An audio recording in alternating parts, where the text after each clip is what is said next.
Hello students, last দুটো ভিডিওতে আমরা অর্গানিক অ্যাসিডগুলোর স্ট্রেংথ কম্প্যারিজন নিয়ে আলোচনা করছিলাম। আজকে সেটাই কন্টিনিউ হবে। আজকের পরবর্তী নেক্সট ভিডিওতে আমরা অর্গানিক বেসগুলোর স্ট্রেংথ কম্পেয়ার করব।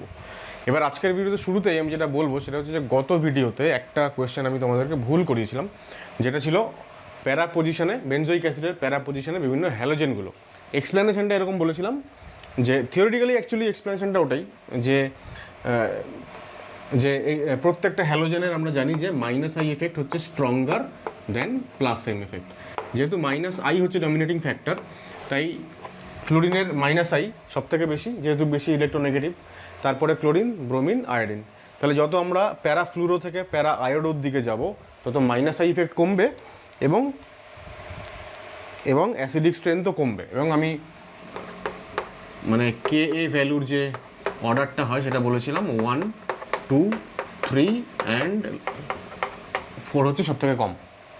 এখন এই যে আনসারটা হচ্ছে অ্যাকচুয়ালি ভুল আনসার। এক্সপেরিমেন্টাল ডেটা যেটা আছে, এক্সপেরিমেন্টাল ডেটা বলছে যে কে এ ভ্যালু হচ্ছে 2 নম্বরের সবথেকে বেশি, তারপরে 3 নম্বর, তারপরে 4 নম্বর। ইনফ্যাক্ট 4 নম্বর আর 3 নম্বরের ভ্যালু অলমোস্ট সেম, ঠিক আছে? বা আবার অনেক জায়গাতে প্যারা আয়োডো বেনজোইক অ্যাসিড এর কোনো ডেটা নেই আর কি, আমরা ধরে নিতে পারি যে এইরকম। এবং সবথেকে কম হচ্ছে ফ্লুরো, অর্থাৎ যার সবথেকে বেশি হওয়ার কথা থিওরিটিক্যালি, মানে এক্সপ্লেনেশন অনুযায়ী, বাস্তবে দেখা যাচ্ছে তার ভ্যালু সবথেকে কম। এইটা হচ্ছে কারেক্ট। এবার সায়েন্স বা বিজ্ঞানের কাজ হচ্ছে বাস্তব ঘটনাকে ব্যাখ্যা করা, এক্সপেরিমেন্টাল যে ডেটা সেইটাকে ব্যাখ্যা করা। সুতরাং এখন যখন এক্সপেরিমেন্টাল ডেটা এরকম হয়ে গেল, এক্সেপশনাল হয়ে গেল, তাহলে এই এক্সেপশনটাকে আমাদেরকে কী করতে হবে? জাস্টিফাই করতে হবে, ব্যাখ্যা দিতে হবে আর কি। তো সেই ব্যাখ্যা দেওয়ার সময় আমরা এরকম বলবো যে যেহেতু প্লাস এম ইফেক্টও দেখায় প্রত্যেকটা হ্যালোজেন অ্যাটম, হ্যাঁ এটা ঠিক যে প্লাস এমটা ডমিনেন্ট ফ্যাক্টর না, প্লাস এমকে ওভারওয়েট আউটওয়েট করে দেয় হচ্ছে মাইনাস আই এফেক্ট। কিন্তু প্লাস এম মানে লোন পেয়ারগুলোর যে ইলেকট্রন ডোনেশন যেটা, সেটা তো বাস্তবে তো সেটা ঘটে, তার থেকে বেশি ঘটে হচ্ছে মাইনাস আই, মানে এই সিগমা বন্ডের থ্রু দিয়ে ইলেকট্রন অ্যাকসেপ্ট করা, ইলেকট্রন উইথড্র করা। এবার প্লাস এমগুলোকে যদি আমরা কনসিডার করি তাহলে দেখব যে এখানে কার সঙ্গে বন্ড হচ্ছে? কার্বনের সঙ্গে ফ্লুরিনের বন্ড। এখন কার্বনেরও হচ্ছে কার্বন হচ্ছে সেকেন্ড পিরিয়ড এলিমেন্ট, তো কার্বনের 2p, আর ফ্লুরিনের যে লোন পেয়ার সেটা হচ্ছে 2p অরবিটালে থাকে। যদিও কার্বনের ক্ষেত্রে এখানে 2p বলাটা ভুল, কারণ কার্বন sp2 হাইব্রিডাইজড, ঠিক আছে? তো সেই sp2 যদি হাইব্রিডাইজড হয় কার্বন, তাহলে সেই s এবং p অরবিটালগুলো হচ্ছে 2s এবং 2p থেকে আসা। অর্থাৎ আমি বলতে চাইছি সাইজ ফ্যাক্টর 2s 2p থেকে আসা sp2 অরবিটালের যা সাইজ এবং ফ্লুরিনের 2p অরবিটালের যা সাইজ সেটা কম্পেয়ারেবল। তার ফলে এই রেজোনেন্সটা অনেক বেটার হয় আর কি এখানে, মানে প্লাস এমটা সব থেকে বেশি হয় এখানে। যত এইদিকে যাচ্ছি আমরা তত প্লাস এমের মানে কি বলবো ভ্যালুটা কমে যাচ্ছে। কেন কমে যাচ্ছে? কারণ chlorine 3rd period, 4th period, 5th period, তো তাদের সঙ্গে সেকেন্ড পিরিয়ডের যে কার্বন অ্যাটম তাদের সাইজ ডিফারেন্স এতটা বড়, এতটা বেশি সাইজ ডিফারেন্স যে রেজোনেন্সটা ঠিকঠাক করে হচ্ছে না। এবার এই প্লাস এমটা এতটাই ডমিনেন্ট এখানে প্যারাফ্লুরো বেনজোইক অ্যাসিডের ক্ষেত্রে যে এবার প্লাস এম হলে কী হবে? প্লাস এম হলে যে কোনো ইলেকট্রন ডোনেটিং এফেক্ট অ্যাসিডের স্ট্রেংথ কমিয়ে দেয়। তো প্লাস এমটা এখানে এতটাই ডমিনেটিং যে অ্যাসিড স্ট্রেংথ কমিয়ে দিয়ে একেবারে সব থেকে কম বানিয়ে দিচ্ছে। এইটা হচ্ছে আমাদের ব্যাখ্যা। তাহলে আমরা এখানে লিখব যে plus M effect is very much dominant in 1 due to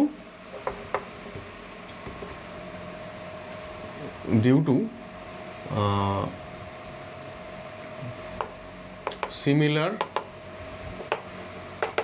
size of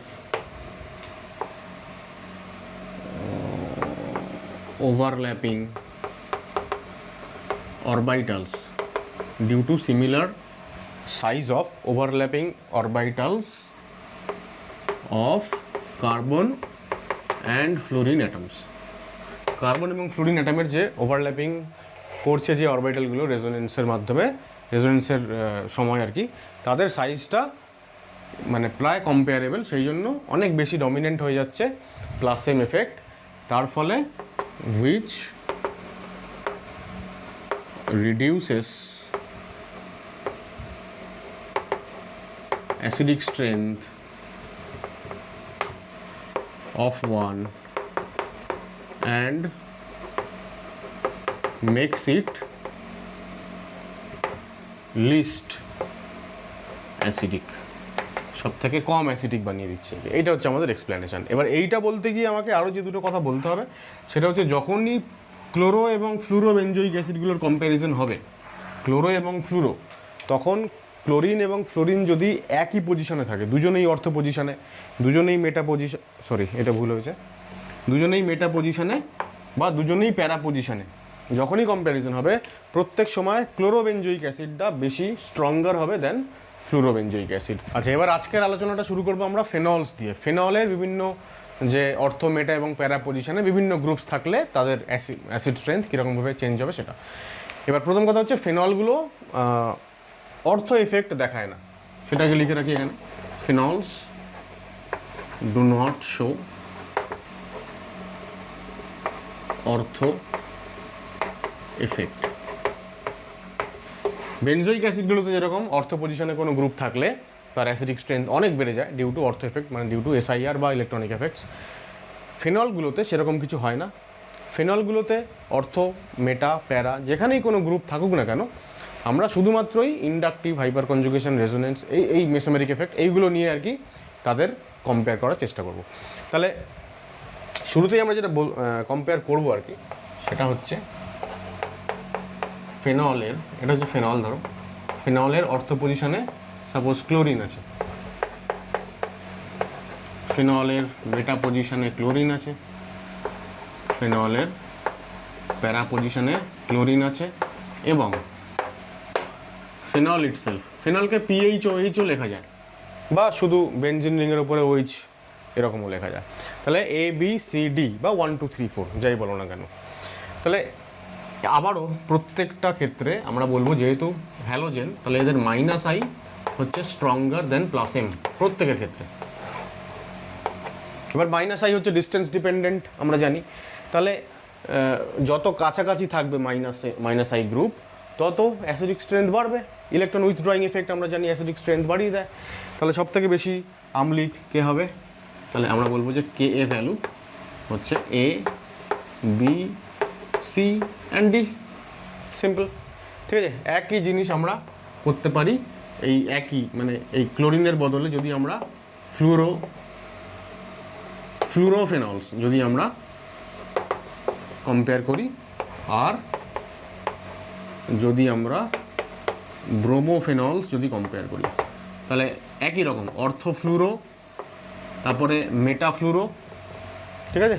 এইভাবে যদি সাজাই, এখানে F, এখানে F, এখানে F, একই রকম অর্ডারে, অথবা আমি এরকমভাবে লিখি যে অর্থ, মেটা, প্যারা, তারপরে হচ্ছে ফেনল ইটসেলফ, ঠিক আছে। একই অর্ডার হয়ে গেল, এখানেও তাই, অর্থ, মেটা, প্যারা অ্যান্ড দেন ফেনল, ঠিক আছে। তোমাদের ক্ষেত্রে যেটা সুবিধাজনক হবে বা বেশি ভালো হবে সেটা হচ্ছে এইরকমভাবে প্রত্যেকটা স্ট্রাকচার আরেকবার করে এঁকে নাও দুটোর ক্ষেত্রেই।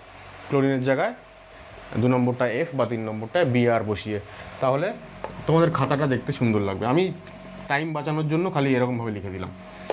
নেক্সট হচ্ছে দেখো ফেনলে, এবার আমি অর্থ, মেটা এবং প্যারা পজিশনে দেব মিথাইল গ্রুপ।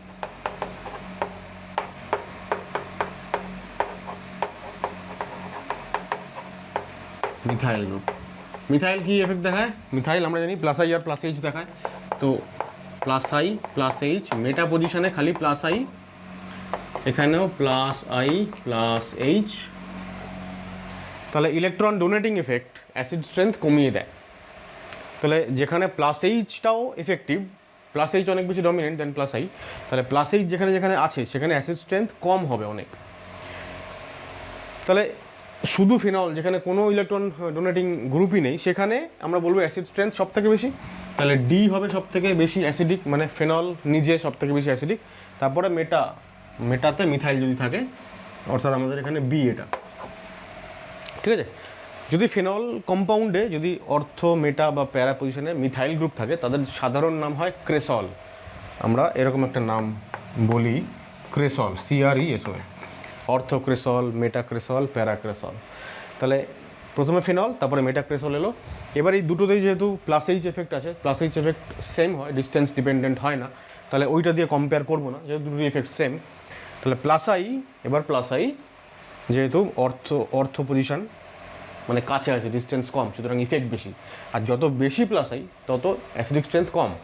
তাহলে একের থেকে এ এর থেকে সি বেশি অ্যাসিডিক হবে, তাহলে সি অ্যান্ড দেন এ হচ্ছে সবার লাস্ট, ঠিক আছে, বোঝা গেল। 5 নম্বরটা হচ্ছে খুবই গুরুত্বপূর্ণ, আমি স্টার সাইন দিয়ে রাখছি। এখানে আমরা কম্পেয়ার করব প্যারাফ্লুরোফেনল এবং প্যারাক্লোরোফেনল,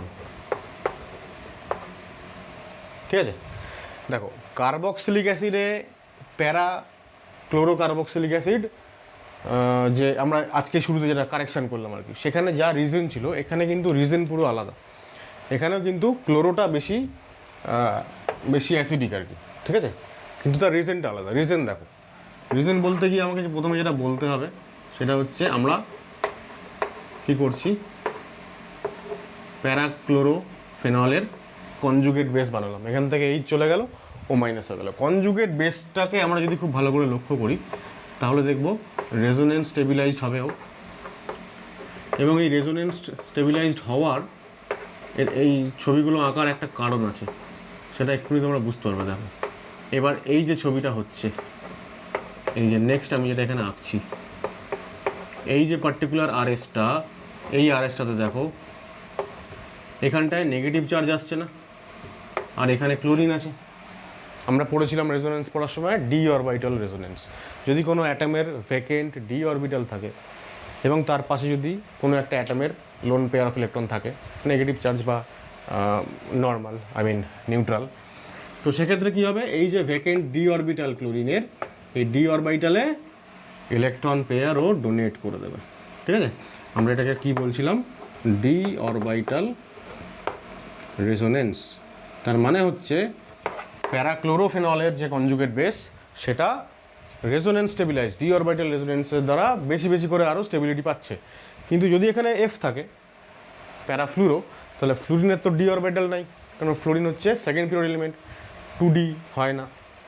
তাহলে এই যে কটা আরএস এখানে হচ্ছে, এই রেজোনেটিং স্ট্রাকচারগুলোর মাধ্যমে স্টেবিলিটি পাচ্ছে প্যারাফ্লুরোফেনলের কনজুগেট বেস, কিন্তু এক্সট্রা যে স্টেবিলিটি যেটা প্যারাক্লোরোফেনলের কনজুগেট বেস পাচ্ছে due to D orbital resonance, সেই ডি অরবিটাল রেজোনেন্স এখানে অ্যাবসেন্ট। ন্যাচারালি কনজুগেট বেসের স্টেবিলিটি অনেক বেশি প্যারাক্লোরোফেনলে এবং তার অ্যাসিডিক স্ট্রেংথ বেশি, ঠিক আছে। খুব ইম্পর্টেন্ট এটা, ডি অরবিটাল রেজোনেন্সটা অনেক সময় আমাদের মাথায় থাকে না, সেই কারণে আমরা আবারও যদি ডি অরবিটাল রেজোনেন্স প্লে না করে তাহলে কি হবে, তাহলে আমাদের মাথায় জেনারেলি যেটা থাকে যে যেহেতু minus I greater than plus M এদের সবার ক্ষেত্রেই, সুতরাং মাইনাস আই বেশি এখানে, তাই অ্যাসিডিক স্ট্রেংথ বেশি, এইভাবে আমরা উল্টোটা করে ফেলি। কিন্তু এখানে ডিসাইডিং ফ্যাক্টর হচ্ছে ডি অরবিটাল রেজোনেন্স।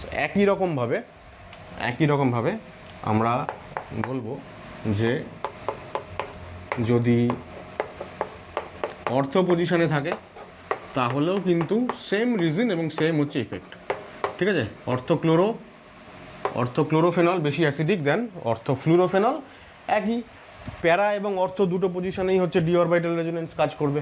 তো এখানেও আমাদের কি বলবো, রিজন হচ্ছে ডি অরবিটাল রেজোনেন্স।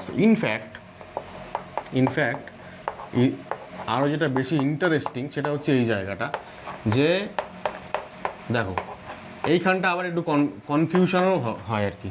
ইন্টারেস্টিং বলছি, at the same time confusing. কেন? মেটা পজিশনে তো রেজোনেন্স কাজ করে না, মানে ডি অরবিটাল রেজোনেন্সটা মেটা পজিশনে হবে না, কিন্তু মেটা পজিশনে ইন্ডাকটিভ ইফেক্ট তো কাজ করছে। তাহলে মাইনাস আই কার বেশি? এফের। তাহলে যেহেতু মাইনাস আই এফের বেশি, তাহলে মেটা ফ্লুরোফেনলের অ্যাসিডিক স্ট্রেংথ বেশি হওয়ার কথা।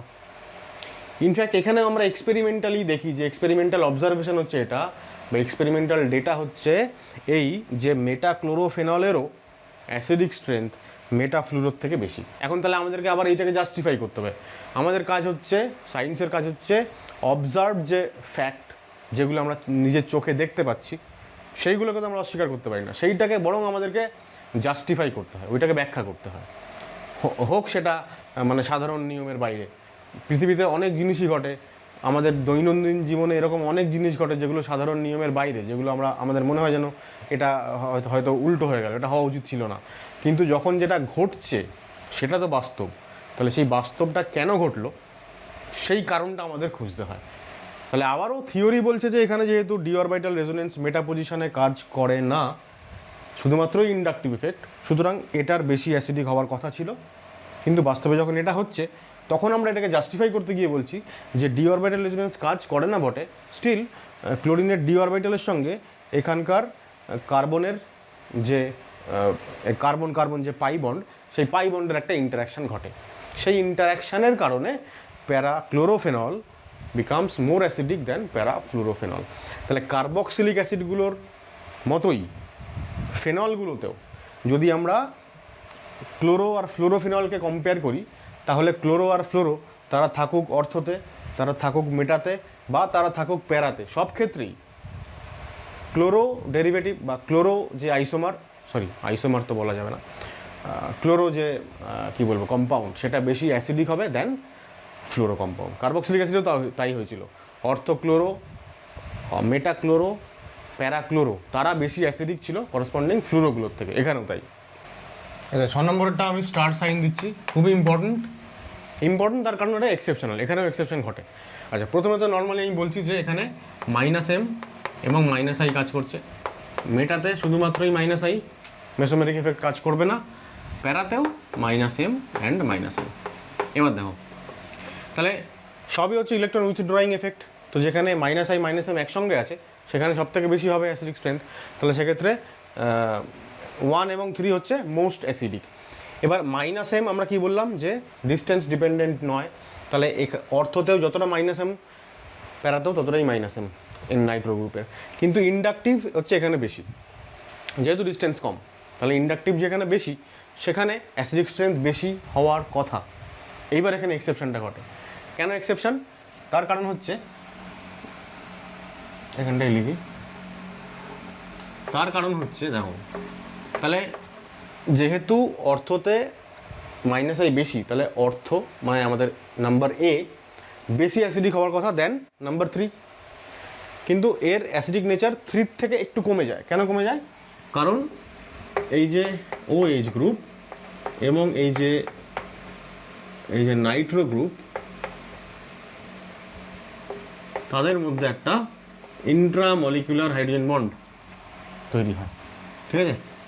ইন্ট্রামলিকুলার, নিশ্চয়ই আমরা কেমিক্যাল বন্ডিং চ্যাপ্টারে পড়েছি, অর্থোনাইট্রোফেনলে ইন্ট্রামলিকুলার হাইড্রোজেন বন্ড তৈরি হয়। যেই মাত্র অর্থোনাইট্রোফেনলে ইন্ট্রামলিকুলার হাইড্রোজেন বন্ড তৈরি হয়ে গেল, এইবার এই হাইড্রোজেনটা নাইট্রোর অক্সিজেনের সঙ্গে বন্ডেড হয়ে গেল, হাইড্রোজেন বন্ডেড। তাহলে এই হাইড্রোজেনটার H+ হিসেবে বাইরে বেরোনো একটু টাফ হয়ে গেল, সেই কারণে ওর অ্যাসিডিক স্ট্রেংথ কমে যায়। কার থেকে? এর থেকে। বাদ বাকি আর কোনো চেঞ্জ হয় না। তাহলে এখানে ওভারঅল আমরা বলতে পারি অ্যাসিডিক স্ট্রেংথ এরকম যে সি হচ্ছে সব থেকে বেশি, যদিও এ এর সব থেকে বেশি হওয়ার কথা ছিল, তো এটা সি এর পরে এসে যায়, তারপরে বি, আর ফাইনালি ডি।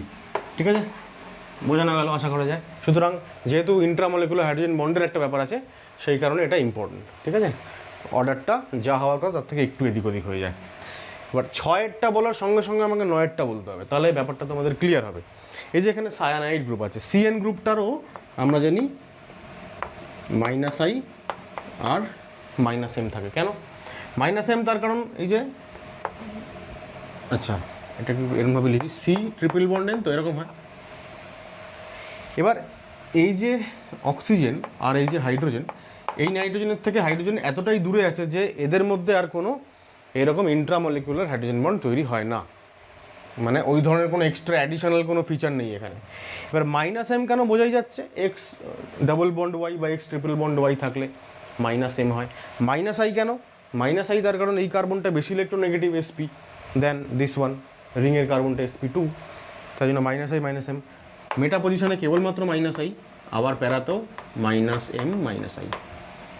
তাহলে এইবার আমরা বলবো যে অর্থ এবং প্যারা আইসোমার হচ্ছে বেশি অ্যাসিডিক। এবার আমরা এখানে নর্মাল ট্রেন্ডে যাব, যেহেতু মাইনাস এম একই তাদের স্ট্রেংথ, মাইনাস আই এখানে বেশি, তাই এখানে অ্যাসিডিক স্ট্রেংথ বেশি, ঠিক আছে। যেখানে মাইনাস আই বেশি সেখানে ইলেকট্রন উইথড্রয়িং ইফেক্ট বেশি, তাহলে অ্যাসিডিক স্ট্রেংথ বেশি। এইটার এক্সেপশন ঘটছিল ওখানে নাইট্রোতে due to intramolecular hydrogen bond. তাহলে আমরা এখানে বলবো এ সি, তারপরে হচ্ছে বি, আর তারপরে হচ্ছে ডি, ঠিক আছে। অর্থ প্যারা, দেন মেটা, দেন হচ্ছে ফেনল ইটসেলফ। তাহলে এইটা কেন এক্সেপশন এবং অরিজিনালি কী হওয়া উচিত ছিল সেইটা নিশ্চয়ই বোঝা গেল 6 এবং 9 থেকে। এইবার আমরা আসছি 7।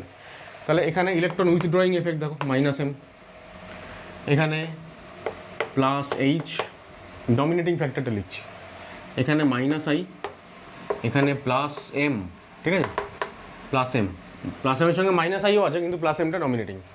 তাহলে দেখো অর্ডার এটা খুবই সহজ হয়ে গেল, মাইনাস এম সব থেকে বেশি, তারপরে মাইনাস আই, তারপরে ফেনল, তারপরে ইলেকট্রন ডোনেটিং এটা, তারপরে এটা। তাহলে যদি A B C D E হয়, তাহলে এ হচ্ছে সব থেকে বেশি, এ, তারপরে সি, এ বি সি হয়ে গেল, সি এর পরে হয়ে গেল ই, ই এর পরে ডোনেটিং, হাইপার কনজুগেটিভের থেকে প্লাস এম বেশি ডোনেটিং, তাই লিস্ট অ্যাসিডিক, তাহলে বি অ্যান্ড ফাইনালি ডি হবে। তাহলে বি আর সবার শেষে হয়ে গেল ডি, ঠিক আছে। 8এরটা CCl3 গ্রুপ হচ্ছে অনলি গ্রুপ যার কিনা মাইনাস এইচ এফেক্ট থাকে। আবারও শুধু মাইনাস এইচটাই লিখছি, আচ্ছা না মাইনাস এইচ মাইনাস আইটাও লিখে দিই, কারণ এখানেও তাই হবে। আচ্ছা, মেটা পজিশনে শুধু মাইনাস আই, প্যারা পজিশনে মাইনাস এইচ মাইনাস আই। তাহলে যেখানে মাইনাস এইচও আছে, বেশি ইলেকট্রন উইথড্রয়িং, সুতরাং বেশি অ্যাসিডিক। তাহলে এবার মাইনাস এইচ আর minus H equal, minus I এখানে কম ডিউ টু গ্রেটার ডিস্টেন্স, এখানে মাইনাস আই বেশি ডিউ টু লেসার ডিস্টেন্স। তাহলে এখানে ডমিনেটিং মাইনাস আই, তাহলে বেশি অ্যাসিডিক এটাই হবে। তাহলে এ, তারপরে সি, তারপরে বি, ফাইনালি ডি। তাহলে এ সি বি ডি। আচ্ছা 10এরটা দেখো, সিএইচও গ্রুপের মাইনাস এম এফেক্ট আছে, মেটা পজিশনে খালি মাইনাস আই। আচ্ছা, মিথাইল মেটা পজিশনে শুধুমাত্র এই প্লাস আই দেবে, অর্থ পজিশনে প্লাস আই এর পাশাপাশি প্লাস এইচও দেবে, প্লাস এইচ ডমিনেটিং। তো মাইনাস আই সব থেকে বেশি অ্যাসিডিক স্ট্রেংথ বাড়িয়ে দেবে, তারপরে মাইনাস এম সব থেকে বেশি, তারপরে মাইনাস আই, তারপরে প্লাস আই, আর প্লাস এইচ সব থেকে লিস্ট অ্যাসিডিক স্ট্রেংথের জন্য দায়ী হবে। সাজানোই আছে একদম এবিসিডি। আচ্ছা, এটা খুব ইন্টারেস্টিং, মানে এক্সেপশনাল কেস এটা। একটু আগে আমরা বলছিলাম যে ফ্লুরিন বেশি ইলেকট্রোনেগেটিভ, তাই মেটা পজিশনে ওর মাইনাস আই সব থেকে বেশি হওয়ার কথা এবং অ্যাসিডিক স্ট্রেংথ সব থেকে বেশি হওয়ার কথা, কিন্তু ওর থেকে বেশি হয়ে যায় মেটা ক্লোরো। কেন? কারণ ডি অরবিটালের সঙ্গে এখানকার কার্বনের পাই বন্ডের একটা ইন্টারাকশন হয়, নট ডি অরবিটাল রেজোনেন্স। তাহলে রেজোনেন্স হয় না, কিন্তু ইন্টারাকশন হয়, সেই ইন্টারাকশনটা স্টেবিলাইজিং একটা এফেক্ট দেয়। এবার যত ক্লোরিন থেকে ব্রোমিন বা ব্রোমিন থেকে আয়োডিনের দিকে যাচ্ছি তত সাইজ বাড়ছে, তাহলে কার্বনের পাই বন্ড যে ডি অরবিটালের সঙ্গে ইন্টারাকশন করবে সেই ডি অরবিটালের সাইজ বেড়ে যাচ্ছে, তাহলে সাইজ ডিফারেন্স বাড়ছে বলে এই ইন্টারাকশনের পরিমাণটা কমে যাবে, অর্থাৎ স্টেবিলাইজিং যে এফেক্ট সেটা কমে আসবে, সুতরাং অ্যাসিডিক স্ট্রেংথও কমে আসবে। তাহলে ক্লোরোর থেকে ব্রোমো কম অ্যাসিডিক, ব্রোমোর থেকে আয়োডো আরও কম অ্যাসিডিক। আমরা লিখব বি সি ডি। এটা মেটাফ্লুরো লিস্ট অ্যাসিডিক হয়ে যাবে, যদিও থিওরিটিক্যালি ওর সবথেকে বেশি অ্যাসিডিক হওয়ার কথা। যেহেতু এখানে কোনো ডি অরবিটাল নেই, তাই ডি অরবিটালের সঙ্গে কোনো ইন্টারাকশন হওয়ারও ব্যাপার নেই, তাই অ্যাসিডিক স্ট্রেংথ সবথেকে কমে যাচ্ছে। এই হচ্ছে আমাদের লজিক এবং এটা হচ্ছে এক্সপেরিমেন্টাল ডেটা, সুতরাং এটা এক্সেপশনাল কেস। আচ্ছা, 3টে গ্রুপই এখানে মেটা পজিশনে আছে। মেটা পজিশনে কোনো মাইনাস এম এফেক্ট হয় না, যদিও সবাই হচ্ছে ইলেকট্রন উইথড্রয়িং, মানে মাইনাস আই, এখানে মাইনাস আই, এর যদিও মাইনাস এম হওয়ার কোনো স্কোপ নেই এই অবস্থাতে, ইনফ্যাক্ট কারণই নেই। এখন আমরা ইন্ডাকটিভ এফেক্ট যখন পড়েছিলাম জিওসির ফার্স্ট ভিডিওতে বা সেকেন্ড ভিডিওতে, সেইখানে আমরা মাইনাস আই এফেক্টের একটা অর্ডার লিখে রেখেছিলাম। সেখানে আমরা বলেছিলাম যে NMe3 বা NR3+ যারা আছে সব থেকে বেশি তাদের মাইনাস আই হয়, কারণ অক্সিডেশন নাম্বার বেশি, আর প্লাস চার্জওয়ালা মানে তার তো ইলেকট্রন ডেফিসিয়েন্ট, সুতরাং সে সবসময় তাড়াতাড়ি ইলেকট্রন গেইন করতে চাইবে। মাইনাস আই সেখানে একদম স্ট্রংগেস্ট। তাহলে মাইনাস আই যত বেশি হবে তত অ্যাসিডিক স্ট্রেংথও বাড়বে। তাহলে এটা প্রথমে আসবে, তারপরে NO2 অ্যান্ড ফাইনালি সায়ানাইড। NO2-র মাইনাস আই সায়ানাইডের থেকে বেশি। আমরা এটাও এখানে লিখে রাখতে পারি যে মাইনাস আই হচ্ছে NMe3+-এর বেশি দেন NO2 দেন সায়ানাইড। 13 নম্বরটা দেখো, সি তারপরে 3টে মিথাইল তার সঙ্গে, টারশিয়ারি বিউটাইল গ্রুপ একটা, এটাও তাই টারশিয়ারি বিউটাইল কিন্তু ডয়টেরেটেড। আলফা কার্বনে কোনো সরাসরি হাইড্রোজেন নেই, আলফা হাইড্রোজেন এখানেও 0 এখানেও 0, তাই জন্য কোনো মাইনাস এইচ হবে, সরি প্লাস এইচ হবে না, শুধুমাত্রই প্লাস আই। ঠিক আছে, এবার আমরা জানি যে প্লাস আই হচ্ছে CD3-র প্লাস আই বেশি হয় দেন CH3। তাহলে যেখানে CD3 গ্রুপসগুলো আছে সেখানে প্লাস আই বেশি, আর প্লাস আই বেশি হলে কী হবে, অ্যাসিডিক স্ট্রেংথ কমে যাবে। তাহলে অ্যাসিডিক স্ট্রেংথ বেশি কার, এটা। তাহলে A গ্রেটার দ্যান B হয়ে গেল অ্যাসিডিক স্ট্রেংথ। তাহলে এইখানে আমি যেটা বললাম সেটা তোমরা একটু নোট হিসাবে লিখে রাখো। কী লিখে রাখবে, যেহেতু আলফা হাইড্রোজেন 0 তাই এখানে হাইপার কনজুগেটিভ ইফেক্ট কাজ করে না, কেবলমাত্রই ইন্ডাকটিভ কাজ করে। ইন্ডাকটিভ যেহেতু এর বেশি বেশি প্লাস আই অ্যাসিডিক স্ট্রেংথ কমিয়ে দেবে, তাই A greater than B, right. এখানেও তাই, এখানে আমরা দেখছি একটা ইথাইল গ্রুপ আছে, ইথাইলের আলফা হাইড্রোজেন কটা থাকে, 2টো, মানে এর রেসপেক্টে এইটা হচ্ছে আলফা কার্বন, আলফা কার্বনে 2টো হাইড্রোজেন। আইসোপ্রোপাইলে আলফা হাইড্রোজেন 1টা, মিথাইলে 3টে, আবারও টারশিয়ারি বিউটাইলে 0, টারশিয়ারি বিউটাইলে এখানে যেমন 0 হয়েছে। এবার আলফা হাইড্রোজেন 0 মানে এখানে কোনো হাইপার কনজুগেশন হবে না, শুধুমাত্রই প্লাস আই। কিন্তু এইগুলোতে তো হাইপার কনজুগেশন হচ্ছে, আর যদি হাইপার কনজুগেশনই হয় তাহলে তারা প্লাস এইচ অ্যাসিডিক স্ট্রেংথ কমিয়ে দেবে। যত বেশি হাইপার কনজুগেশন তত কম অ্যাসিডিক, আর যেখানে হাইপার কনজুগেশন নেই সেইটা তার কে ভ্যালু ম্যাক্সিমাম, তার অ্যাসিডিক নেচার ম্যাক্সিমাম। তারপরে আসবে কে 1 মানে হচ্ছে আমাদের B, তারপরে আসবে A, তারপরে আসবে C। যত আমরা D থেকে B A C-তে যাচ্ছি তত আলফা হাইড্রোজেন বাড়ছে, আলফা হাইড্রোজেন মানে হাইপার কনজুগেটিভ ইফেক্ট বাড়লে অ্যাসিডিক স্ট্রেংথ কমে যাবে। দেখো এগুলো আগের মতনই, মেটা পজিশন মানে শুধুমাত্রই প্লাস আই ইফেক্ট কাজ করবে, সবগুলোতেই প্লাস আই। এবার প্লাস আই কার বেশি হয়, আমরা একটু আগে দেখলাম যে CH3 থেকে CD3-র প্লাস আই বেশি, CD3-র প্লাস আই আরও বেশি। তো সেটাই আমরা একটু লিখি এখানে যে প্লাস আই হচ্ছে CD3 CH3, যত বেশি প্লাস আই তত অ্যাসিডিক স্ট্রেংথ কী হবে, কমে যাবে। তাহলে সব থেকে বেশি অ্যাসিডিক তো এর মধ্যে আমাদের ডি হবে, কারণ এখানে কোনো প্লাস আইওয়ালা গ্রুপই নেই, শুধু ফেনল এটা, তারপরে এটা, তারপরে এটা, তারপরে এটা, ঠিক আছে। তাহলে A B অ্যান্ড C, যত প্লাস আই ইফেক্ট বাড়ছে তত অ্যাসিডিক স্ট্রেংথ কমছে। এইবার প্যারা পজিশনে কিন্তু হাইপার কনজুগেশনও কাজ করবে, hyper conjugation dominating over inductive. এবার hyper conjugative effect plus H effect কার বেশি, মিথাইলের সব থেকে বেশি, তারপরে CD3, তারপরে CT3। কেন মিথাইলের মানে CH3-র বেশি আমরা অলরেডি আলোচনা করেছিলাম, বন্ড এনার্জি দিয়ে কম্পেয়ার করেছিলাম, মনে করো দেখো। তাহলে এবার এখানেও আমার ডি তো হচ্ছে সব থেকে বেশি হবে ফিনল, যেহেতু কোনো প্লাস এইচ এফেক্ট নেই। এইবার প্লাস এইচ যত বেশি তত অ্যাসিডিক স্ট্রেংথ কম। তারপরে এবার অর্ডার হবে C B অ্যান্ড A, তাহলে C B and A, clear. Last example হচ্ছে OMe। OMe হচ্ছে প্লাস এম আর মাইনাস আই, এখানে মাইনাস আই, এখানেও প্লাস এম মাইনাস আই, আর এখানে কোনো এফেক্ট নেই। তাহলে মাইনাস আই এফেক্ট হচ্ছে একমাত্র ইলেকট্রন উইথড্রয়িং, এখানে তো plus M dominating, plus M তো ডমিনেটিং ওভার মাইনাস আই।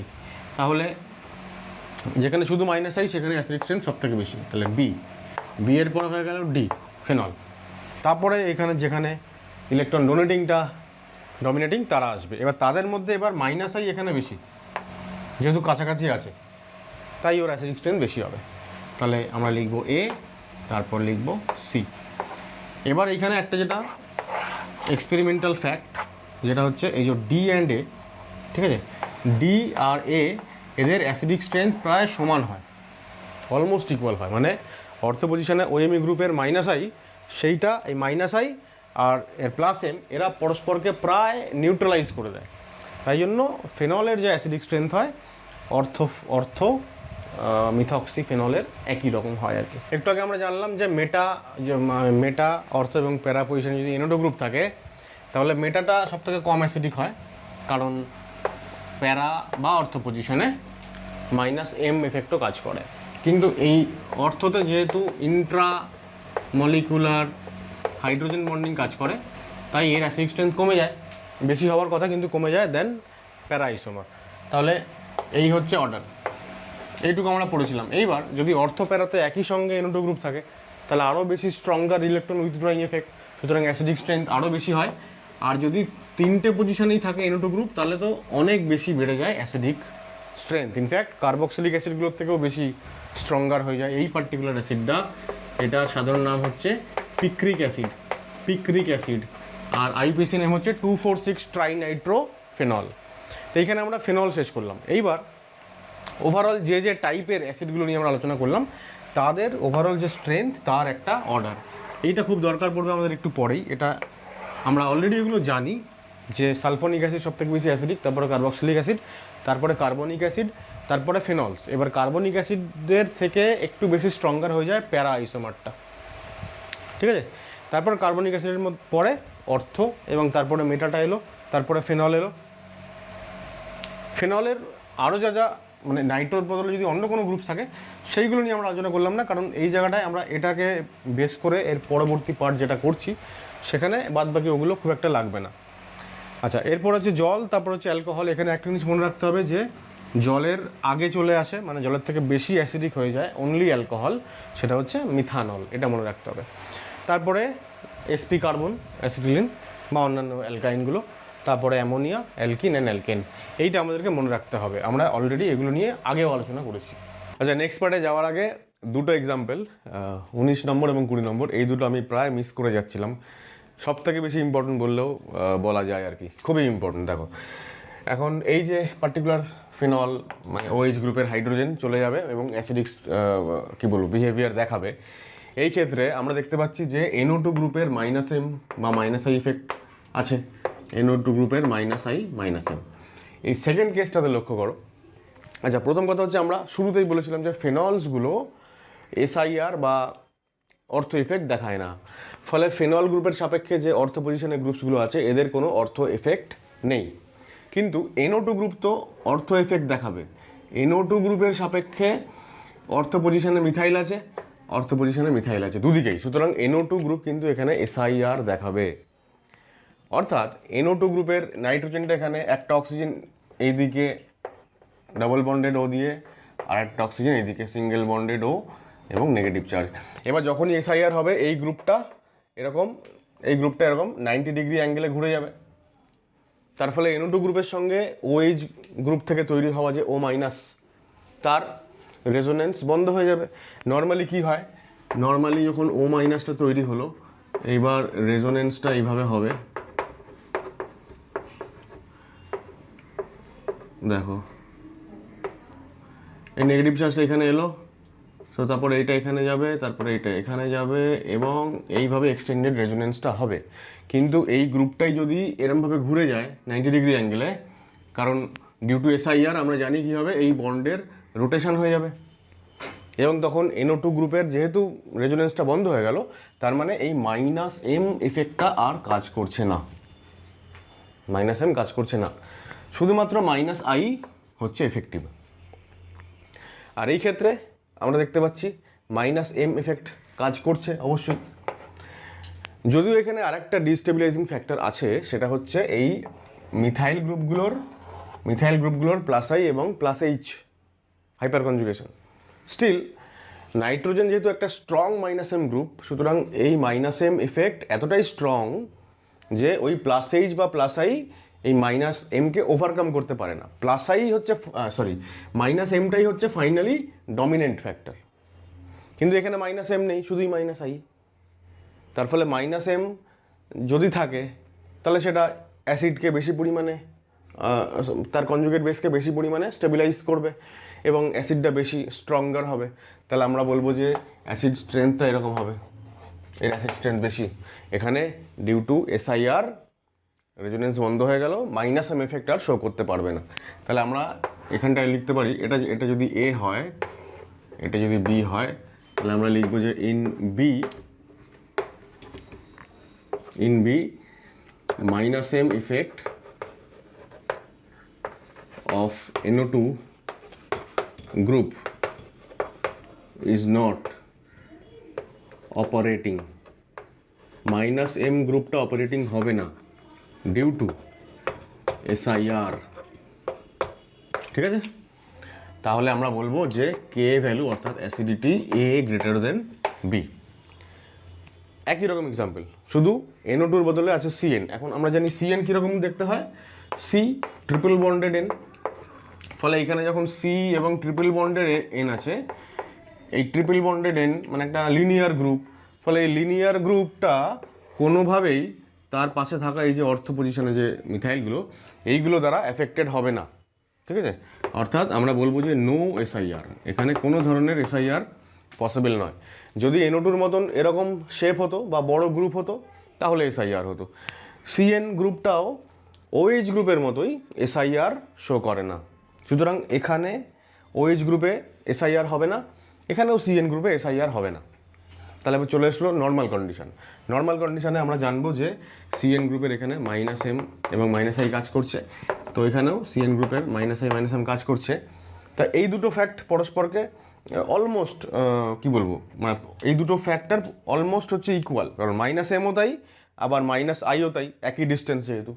তাহলে ডিফারেন্স তৈরি করবে কে, এইখানে হচ্ছে মিথাইলের প্লাস এইচ আর plus I, plus H plus I, আর এখানে মিথাইল যেহেতু মেটা পজিশনে আছে OH এর সাপেক্ষে, তাই মিথাইলের শুধুমাত্রই প্লাস আই। ঠিক আছে, তাহলে এইবার ডিসাইডিং ফ্যাক্টর হবে শুধুমাত্র প্লাস আই, তার সঙ্গে competition plus I plus H. তাহলে কম্পিটিশানে জিতবে কে, শুধু প্লাস আই, কারণ প্লাস আই প্লাস এইচটা অনেক বেশি ডিস্টেবিলাইজ করবে কনজুগেট বেসকে। তাহলে এইবার অ্যাসিড স্ট্রেংথটা হয়ে যাবে উল্টো, অর্থাৎ আমরা বলবো যে কে এ ভ্যালু এখানে বি গ্রেটার দেন এ। ঠিক আছে, এটা হচ্ছে সেকেন্ডটা। ফার্স্ট এডটাতে অবশ্যই কে a value A greater than B. আশা করা যায় ব্যাপারটা বোঝানো গেল, খুব ইন্টারেস্টিং এবং খুব ইম্পর্টেন্ট। আচ্ছা, এবার আমরা কিছু রিয়াকশান নিয়ে আলোচনা করবো, যে রিয়াকশানগুলো ফিজিবল কিনা। আমরা লিখে রেখেছি ফিজিবিলিটি অফ রিয়াকশান। ফিজিবল কিনা মানে রিয়াকশানটা হবে কিনা সেটা আমাদেরকে প্রেডিক্ট করতে হবে। এবার সেইটা করার জন্য বেসিক্যালি আমরা যে ফান্ডাটা ব্যবহার করবো সেটা হচ্ছে কোনো একটা অ্যাসিড, ধরো অ্যাসিড 1, 1 নম্বর অ্যাসিড, সেটা রিয়াকশান করবে সল্ট অফ অ্যাসিড 2। একটা অ্যাসিডের সঙ্গে আর একটা অ্যাসিডের সল্টের রিয়াকশান হবে। এবার সেই রিয়াকশানটা হওয়ার পরে অ্যাসিড 1 থেকে তৈরি হবে সল্ট অফ অ্যাসিড 1, আর সল্ট অফ অ্যাসিড 2 থেকে তৈরি হবে অ্যাসিড 2। এই রিয়াকশানটা তখনই সম্ভব যখন অ্যাসিড 1টা হবে স্ট্রং অ্যাসিড আর অ্যাসিড 2টা হবে উইক অ্যাসিড। কেবলমাত্র তখনই রিয়াকশানটা সম্ভব। অর্থাৎ একটা স্ট্রং অ্যাসিড যদি একটা উইক অ্যাসিডের সল্টের সঙ্গে রিয়াকশান করে, ঠিক আছে, আমি এখানে এটাকেই আরেকভাবে লিখে দিচ্ছি যে strong acid plus salt of weak acid, এই যদি রিয়াকশান হয় তাহলে এখান থেকে যদি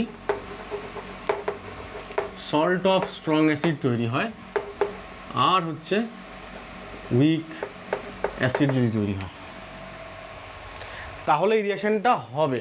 যদি উল্টোটা হয়, যদি একটা উইক অ্যাসিড যদি স্ট্রং অ্যাসিডের সল্টের সঙ্গে রিয়াকশান করে তাহলে রিয়াকশানটা হবে না। ঠিক আছে, এই রিয়াকশানটা সম্ভব, এটা মানেই এটা একই ব্যাপার। কিন্তু যদি কোনো উইক অ্যাসিড প্লাস যদি সল্ট অফ স্ট্রং অ্যাসিড হয় তাহলে উইক অ্যাসিডের সল্ট তৈরি হবে, তো আমরা লিখব সল্ট অফ উইক অ্যাসিড। আর সল্ট অফ স্ট্রং অ্যাসিড থেকে সল্ট অফ অ্যাসিড মানে ওই স্ট্রং অ্যাসিডটা ইটসেলফ তৈরি হবে। তো এইরকম যদি কোনো রিয়াকশান হয় তাহলে সেটা হবে না, এই রিয়াকশান হবে না। একটা খুব সোজা এক্সাম্পল দেখাচ্ছি, ধরো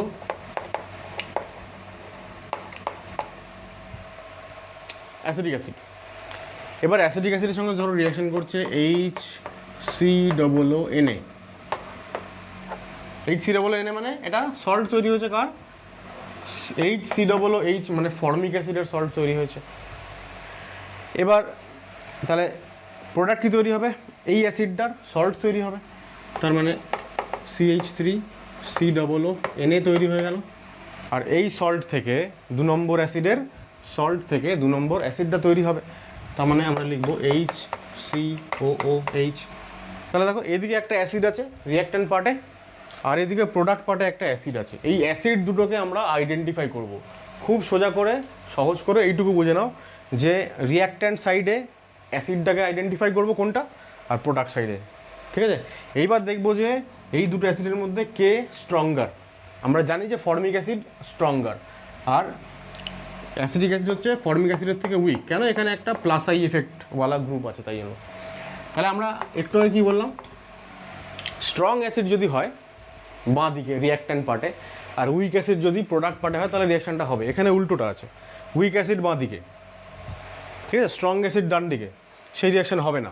তাহলে এখানে উইক অ্যাসিড বাঁ দিকে আছে, স্ট্রং অ্যাসিড ডান দিকে আছে, সুতরাং এই রিঅ্যাকশন হবে না।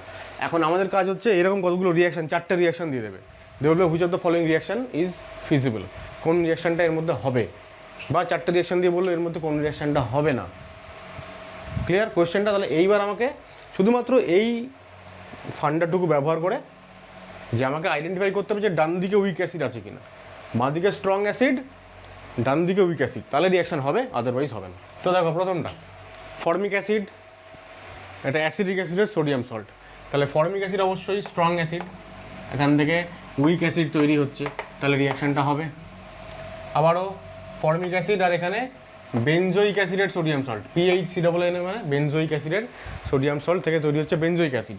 আচ্ছা, বেনজোইক অ্যাসিড হচ্ছে ফর্মিক অ্যাসিডের থেকে কিন্তু উইক অ্যাসিড। ফর্মিক অ্যাসিড হচ্ছে only acid aliphatic carboxylic acid, যেটা হচ্ছে অ্যারোমেটিকদের থেকে বেশি স্ট্রঙ্গার হয়। এটা কিন্তু এক্সেপশনাল কেস, মাথায় রাখতে হবে। কিন্তু অন্যান্য যে অ্যাসিডগুলো আছে অ্যালিফ্যাটিক, তারা হচ্ছে weak in compare to aromatic, সুতরাং এই রিঅ্যাকশনটা হবে না। ঠিক আছে, উইক অ্যাসিড থেকে স্ট্রং অ্যাসিড তৈরি করতে, উইক অ্যাসিড কখনোই স্ট্রং অ্যাসিডের সল্ট থেকে সেই স্ট্রং অ্যাসিডটাকে তৈরি করতে পারে না। ঠিক আছে। আচ্ছা, এইবার অর্থ এফেক্ট এখানে কাজে আসবে। যে কোনো বেনজোইক অ্যাসিডের অর্থ পজিশনের গ্রুপ থাকলেই সেটা সবসময় স্ট্রং অ্যাসিড হয়ে যায়। তাহলে স্ট্রং অ্যাসিড থেকে উইক অ্যাসিড ডেফিনেটলি তৈরি হবে। আচ্ছা, ফেনলে অর্থ এফেক্ট হয় না, সুতরাং এটা plus H group, acidic strength কমিয়ে দেবে। তার মানে অর্থ ক্রেসলটা ফেনলের থেকে উইক অ্যাসিড, সুতরাং রিঅ্যাকশন হবে না। আচ্ছা, এবার এটা 4-এর সঙ্গে 6 কম্পেয়ার করো। অর্থ এফেক্টের জন্য এখানে বেড়ে গেছিলো অ্যাসিড স্ট্রেংথ, কিন্তু যখনই মেটা পজিশনে মিথাইল, প্লাস আই মানে ইলেকট্রন ডোনেটিং, সুতরাং স্ট্রেংথ কমে যাবে। তাহলে এটা weak acid then benzoic acid itself, benzoic অ্যাসিডটা স্ট্রং, সুতরাং রিঅ্যাকশন হবে না।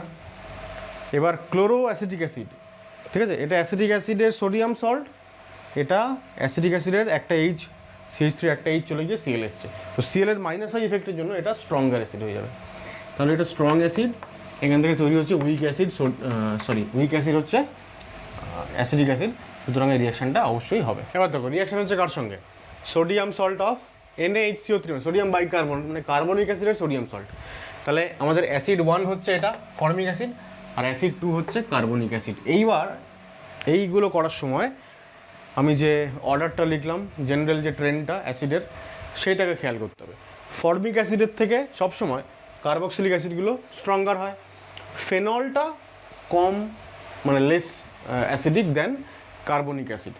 তাহলে ফেনলটা হচ্ছে উইক অ্যাসিড, এর সাপেক্ষে কার্বনিক অ্যাসিড হচ্ছে স্ট্রং অ্যাসিড, সুতরাং এই রিঅ্যাকশনটা হবে না। কিন্তু এটা অবশ্যই হবে, কারণ ফর্মিক অ্যাসিড বা কার্বক্সিলিক অ্যাসিড হচ্ছে স্ট্রং, আর কার্বনিক অ্যাসিড হচ্ছে উইক। সালফোনিক অ্যাসিড তো অনেক স্ট্রঙ্গার অ্যাসিড, এর সাপেক্ষে তো কার্বনিক অবশ্যই উইক হবে, সুতরাং এই রিঅ্যাকশন হবে। NaOH, এটা একটা সোডিয়াম সল্ট, আমরা জেনারেলি এটাকে বেস বা অ্যালকালি হিসেবে জানি, কিন্তু এই পার্টিকুলার রিঅ্যাকশনের ক্ষেত্রে দেখো, ইনফ্যাক্ট এগুলো সবই তো আয়নিক রিঅ্যাকশান, আমরা খুব সহজেই এটাকে H+ আর COO- বলতে পারি, এখানে Na+ HCOO- বলতে পারি। তাহলে এই হচ্ছে আমাদের রিঅ্যাকশান। এখানে এই যে কার্বনিক অ্যাসিডটা, এইটা ফার্দার ভেঙে গিয়ে CO2 আর H2O তৈরি করে। এই যে CO2টা বেরোয়, কার্বন ডাইঅক্সাইড গ্যাসটা বেরোয়, ধরো তুমি টেস্ট টিউবের মধ্যে অ্যাসিড নিয়েছো, সোডিয়াম বাইকার্বনেট মানে ডাস্ট হিসেবে পাওয়া যায়, গুঁড়ো মেশালে সঙ্গে সঙ্গে দেখলে কার্বন ডাইঅক্সাইডের মানে বুদবুদ সৃষ্টি হয়েছে, এফারভেসেন্স অফ CO2, সেইটা কনফার্ম করে যে এখানে কার্বক্সিলিক অ্যাসিড বা তার সমতুল যারা অ্যাসিডিক, তার থেকে স্ট্রঙ্গার যারা অ্যাসিড, তারা প্রেজেন্ট আছে। ফেনল কখনোই এই পার্টিকুলার রিয়াকশনটা করবে না। আমরা এটাকে বাইকার্বনেট টেস্ট বলি। অর্গানিক কেমিস্ট্রি যখন আমরা পড়বো আরও ডিটেলে, যখন রিয়াকশন ওরিয়েন্টেড কেমিস্ট্রি আসবে কার্বক্সিলিক অ্যাসিড, সেইখানে আমরা দেখবো যে এই বাইকার্বনের সঙ্গে রিয়াকশনটা হচ্ছে কার্বক্সিলিক অ্যাসিডের একটা আইডেন্টিফিকেশন টেস্ট। যে কোনো কার্বক্সিলিক অ্যাসিড বাইকার্বনের সঙ্গে রিয়াকশন করে কার্বন ডাইঅক্সাইড গ্যাস বের করবে। অ্যাকচুয়ালি কার্বন ডাইঅক্সাইড গ্যাস তৈরি হচ্ছে কার্বনিক অ্যাসিড থেকে। তো এবার কি হচ্ছে, একই রকমভাবে অ্যালকোহলের ক্ষেত্রে আমরা বলতে পারি যে এটা Na+ আর OH-। তো অ্যালকোহলের ক্ষেত্রে এই পোর্শনটুকু থেকে নেগেটিভ আয়নটা তৈরি হবে, মাইনাস চার্জ, এখানে H+ তৈরি হবে। তো সেই নেগেটিভ আয়নটা O- যদি হয়, তাহলে O-টা Na+ এর সঙ্গে রিয়াকশন করলো, করে সল্ট তৈরি করলো, অ্যাসিড 1 থেকে সল্ট অফ অ্যাসিড 1 হলো। আর এটা হচ্ছে সল্ট অফ অ্যাসিড 2, সেখান থেকে তৈরি হচ্ছে অ্যাসিড 2। ও Na+ ছেড়ে দেবে, তার পরিবর্তে এই H+টাকে অ্যাকসেপ্ট করবে, H+ আর এখানকার OH- মিলিয়ে জল হয়ে গেল। তাহলে দিস ইজ আমরা বলতে পারি এটা হচ্ছে, আচ্ছা যেহেতু ইথানল হচ্ছে উইক অ্যাসিড দেন ওয়াটার, জল হচ্ছে স্ট্রং অ্যাসিড, তাহলে উইক অ্যাসিড কখনোই রিয়াকশন করতে পারবে না। কিন্তু মিথানলটা জলের থেকে স্ট্রঙ্গার, এবং এটা একটা এক্সেপশনাল কেস, এই রিয়াকশনটা হবে। ঠিক আছে, এবার দেখো sp কার্বন, ঠিক আছে, কিন্তু sp কার্বন হলেও এটা যদি অ্যাসিড হয় অবশ্যই উইক অ্যাসিড দেন ওয়াটার, জলের থেকে তো উইক, সুতরাং এই রিয়াকশনটা হবে না। যদি এখানে জলের বদলে যদি এখানে অ্যামোনিয়া থাকতো, নাইট্রোজেন sp3 নাইট্রোজেন, সেটা sp কার্বনের থেকে কম অ্যাসিডিক বা মানে কম ইলেকট্রোনেগেটিভ। তো এই ক্ষেত্রে আমরা বলতে পারি যে এটা স্ট্রং অ্যাসিড এবং অ্যামোনিয়া হচ্ছে উইক অ্যাসিড, সুতরাং এই রিয়াকশনটা হবে।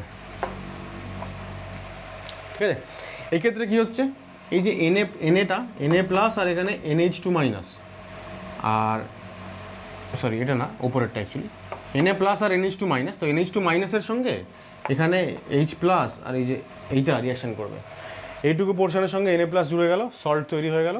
অ্যাকচুয়ালি এখানে এটা মাইনাস, এটা প্লাস, এখানে -+টা দেখানোটা টেকনিক্যালি ভুল হবে, অ্যাকচুয়ালি এখানে দেখালাম আমি, তাই জন্য নেগেটিভ চার্জের সঙ্গে পজিটিভ Na যুক্ত হয়ে গেল, আর এই যে হাইড্রোজেনটা ছাড়ছে সেই হাইড্রোজেন যুক্ত হয়ে যাচ্ছে NH2- সঙ্গে, হয়ে গিয়ে তৈরি হয়ে গেল অ্যামোনিয়া। এবার অ্যালকিন কিন্তু অ্যামোনিয়ার থেকে লেস অ্যাসিডিক, তাহলে অ্যালকিন হচ্ছে উইক অ্যাসিড আর অ্যামোনিয়া হচ্ছে স্ট্রং অ্যাসিড, সুতরাং এই রিয়াকশন হবে না। ঠিক আছে, ফেনল আবার কিন্তু স্ট্রং অ্যাসিড দেন অ্যামোনিয়া, তাহলে ফেনল হচ্ছে স্ট্রং অ্যাসিড, অ্যামোনিয়া হচ্ছে উইক অ্যাসিড, তাহলে এই রিয়াকশন অবশ্যই হবে। ফেনল তো অনেক বেশি অ্যাসিডিক, তাই না? যদি জল যদি বেশি অ্যাসিডিক হয়ে যায় অ্যামোনিয়ার থেকে বা অ্যাসিটিলিন, ফেনল তো ডেফিনেটলি হবে, সুতরাং এই রিয়াকশনটা হবে। আশা করা যায় এই কোয়েশ্চেন্সগুলো কীভাবে করতে হয় সেটা বোঝানো যাচ্ছে। যা লাস্ট আজকে যেটা নিয়ে আলোচনা করবো সেটা হচ্ছে যে reaction of sodium metal with acid. আমরা এই রিয়াকশনটা সবাই জানি, খুব পরিচিত রিয়াকশন। সোডিয়ামের সঙ্গে H2SO4 রিয়াকশন হচ্ছে, Na2SO4 সল্ট তৈরি হচ্ছে আর H2 তৈরি হচ্ছে, মানে কোনো একটা অ্যাসিড সোডিয়ামের সঙ্গে রিয়াকশন করে সল্ট তৈরি করবে আর হাইড্রোজেন গ্যাস তৈরি করবে, এটা আমরা জেনারেলি জানি। তাহলে এবার কোন কোন কম্পাউন্ড এই রিয়াকশন দেবে অ্যাসিড হিসাবে, এইভাবে কাজ করতে পারবে কারা, H2 গ্যাস কারা তৈরি করতে পারবে? Sodium metal reacts to form H2 gas with the following compounds, মানে অ্যাসিডস, মানে যে অ্যাসিডগুলো সোডিয়ামের সঙ্গে রিয়াকশন করে H2 গ্যাস তৈরি করবে সেই অ্যাসিডগুলোর কী কী বৈশিষ্ট্য থাকতে হবে বা সেই কম্পাউন্ডগুলোর কী কী বৈশিষ্ট্য থাকতে হবে। এক হচ্ছে having hydrogen atom attach to highly electronegative element. ঠিক আছে, এখানে হাইড্রোজেন অ্যাটমটা হাইলি ইলেকট্রোনেগেটিভ অক্সিজেনের সঙ্গে অ্যাটাচ থাকে। তাহলে হাইড্রোজেন যদি অক্সিজেন বা হ্যালোজেন বা sp কার্বন বা নাইট্রোজেন এইরকম হাইলি ইলেকট্রোনেগেটিভ এলিমেন্টের সঙ্গে যুক্ত থাকে, সেই সমস্ত কম্পাউন্ডগুলো সোডিয়ামের সঙ্গে রিয়াকশন করে হাইড্রোজেন গ্যাস তৈরি করবে। যেমন ধরো জল H2O-তে ওই হাইড্রোজেনটা হাইলি ইলেকট্রোনেগেটিভ অক্সিজেনের সঙ্গে যুক্ত থাকে। সুতরাং যখনই আমরা জলের সঙ্গে সোডিয়াম এর রিয়াকশন ঘটাই, এক টুকরো সোডিয়াম যদি জলের মধ্যে ফেলা হয়, সঙ্গে সঙ্গে বিস্ফোরণ সহকারে রিয়াকশন হয় এবং হাইড্রোজেন গ্যাস তৈরি হয়, এবং জল যেহেতু তাহলে NaOH তৈরি হবে। তাহলে সেই সমস্ত কম্পাউন্ড যেখানে hydrogen is attached with highly electronegative element, এটা একটা টাইপ। সেকেন্ড টাইপ হচ্ছে সেই সমস্ত কম্পাউন্ড যারা which forms aromatic anion after losing H+। যারা অ্যাসিড তার মানে H+ লস করবে, H+ লস করলে কনজুগেট বেস তৈরি হবে, সেই কনজুগেট বেসটা মানে অ্যানায়নটা যদি অ্যারোমেটিক হয়, অথবা সেই কনজুগেট বেসটা যদি হাইলি রেজোনেন্স স্টেবিলাইজড হয়, which forms highly resonance stabilised anion after losing H+। তাহলে এক হচ্ছে হাইড্রোজেনকে হাইলি ইলেকট্রোনেগেটিভ এলিমেন্টের সঙ্গে যুক্ত হতে হবে, অথবা আফটার লুজিং H+, যে কনজুগেট বেস তৈরি হবে সেই কনজুগেট বেসকে আইদার অ্যারোমেটিক হতে হবে অথবা হাইলি রেজোনেন্স স্টেবিলাইজড হতে হবে। তাহলে এই রিয়াকশনগুলোর মধ্যে কোনগুলো হবে বা হবে না দেখা যাক। অ্যালকোহল সবসময় রিয়াকশন করবে, কারণ অ্যালকোহলের এই যে হাইড্রোজেনটা এটা হাইলি ইলেকট্রোনেগেটিভ অক্সিজেনের সঙ্গে যুক্ত আছে, সুতরাং এই হাইড্রোজেনটা লস করে ও এই H2 তৈরি করবে, আর এখানে O- আর Na+ মানে সল্ট তৈরি হবে। তাহলে এটা হয়ে গেল অ্যাসিড, এটা হয়ে গেল সেই অ্যাসিডের সল্ট, এই রিয়াকশনটা হবে। অ্যালকোহল যদি রিয়াকশন করে ফেনল তো করবেই, ফেনল আরও হাইলি অ্যাসিডিক দেন অ্যালকোহল, তাহলে ফেনল রিয়াকশন করবে কার্বক্সিলিক অ্যাসিড আরও বেশি অ্যাসিডিক। HBrও হাইলি ইলেকট্রোনেগেটিভ ব্রোমিনের সঙ্গে যুক্ত আছে হাইড্রোজেন, সুতরাং রিয়াকশন হবে অ্যালকিন বা অ্যালকেন। অ্যালকিন এটা হচ্ছে অ্যালকিন, এটা হচ্ছে অ্যালকেন, এরা রিয়াকশন করবে না, কারণ এখানে carbon sp2 hybridised, highly electronegative না। এইখানে কার্বন sp হাইব্রিডাইজড, অনেক বেশি ইলেকট্রোনেগেটিভ, মানে sp3 নাইট্রোজেনের থেকেও বেশি ইলেকট্রোনেগেটিভ, তাই এই রিয়াকশন করবে। এবং এখানে তৈরি হয় কি দেখো, Hc ট্রিপল বন্ড CNA, মানে এখানে যদি একটা সোডিয়াম রিয়াকশন করে তাহলে sp কার্বনের সঙ্গে যুক্ত একটা হাইড্রোজেনকে রিপ্লেস করবে, এখানে C- Na+ হবে। যদি দুটো সোডিয়ামকে দিয়ে রিয়াকশন করি তাহলে এদিকেরটাও চলে গিয়ে এদিকেও একটা Na হয়ে যেতে পারে। তাহলে দুদিকেই Na লিখবো না একদিকে Na লিখবো সেটা ডিপেন্ড করবে কতগুলো আমি সোডিয়াম নিচ্ছি তার উপরে। প্লাস H2 তৈরি হবেই, প্লাস H2 বা হাফ H2 যাই লেখা না কেন। এইটায় দেখো যদি এই H টা যদি আউট হয়ে যায় তাহলে যে অ্যানায়নটা তৈরি হচ্ছে এখানে নেগেটিভ চার্জ, তো এই অ্যানায়নটা রেজোনেন্স স্টেবিলাইজড এই দিকেও হতে পারবে আবার এই দিকেও হতে পারবে, হাইলি রেজোনেন্স স্টেবিলাইজড, সুতরাং এই রিয়াকশন হবে, এর সঙ্গে হাইড্রোজেন গ্যাস তৈরি হবে। এটা হবে না, কারণ এখানে যদি নেগেটিভ চার্জ হয় তাহলে ওটা একদিকেই খালি রেজোনেন্স স্টেবিলাইজড হবে। এখানে যেমন দুদিকে দুটো সিরেবল বন্ডও আছে, এদিকে একদিকে আছে, তো এটা অবশ্যই রেজোনেন্স স্টেবিলাইজড, কিন্তু এতটাও রেজোনেন্স স্টেবিলাইজড নয় যাতে করে ও সোডিয়াম মেটালের সঙ্গে রিয়াকশন করতে পারে আর কি। আর লাস্ট দুটো দিকে আছে 10 এবং 11, দেখো যদি একটা এই এখান থেকে চলে যায় তাহলে যে পার্টিকুলার অ্যানায়নটা তৈরি হবে এটা অ্যারোমেটিক 6 ইলেকট্রন সিস্টেম, সুতরাং এই রিয়াকশন হবে এবং এর সঙ্গে হাইড্রোজেন গ্যাস তৈরি হবে। কিন্তু এই রিয়াকশনটা হবে না, কারণ যদি এখানে যদি নেগেটিভ চার্জ হয় তাহলে এটা নেগেটিভ চার্জ হয়ে গেল, এটা অ্যান্টি অ্যারোমেটিক হয়ে যায়, সুতরাং এই রিয়াকশনটা হবে না। ক্লিয়ার? তাহলে এই ছিল অর্গানিক অ্যাসিড স্ট্রেংথ সংক্রান্ত যাবতীয় আলোচনা। আজকের ভিডিও এখানে শেষ হলো। যদি ভিডিও ভালো লাগে অবশ্যই লাইক করো, শেয়ার করো বন্ধুদের সাথে। পরবর্তী ভিডিওতে আমরা অর্গানিক বেসগুলোর স্ট্রেংথ কম্প্যারিজন নিয়ে আলোচনা শুরু করব। দুটো ভিডিও অন্তত লাগবে সেই বেসের আলোচনাটা করতে। তো আজকের ভিডিও এখানেই শেষ হলো। সবাই ভালো থেকো, টাটা।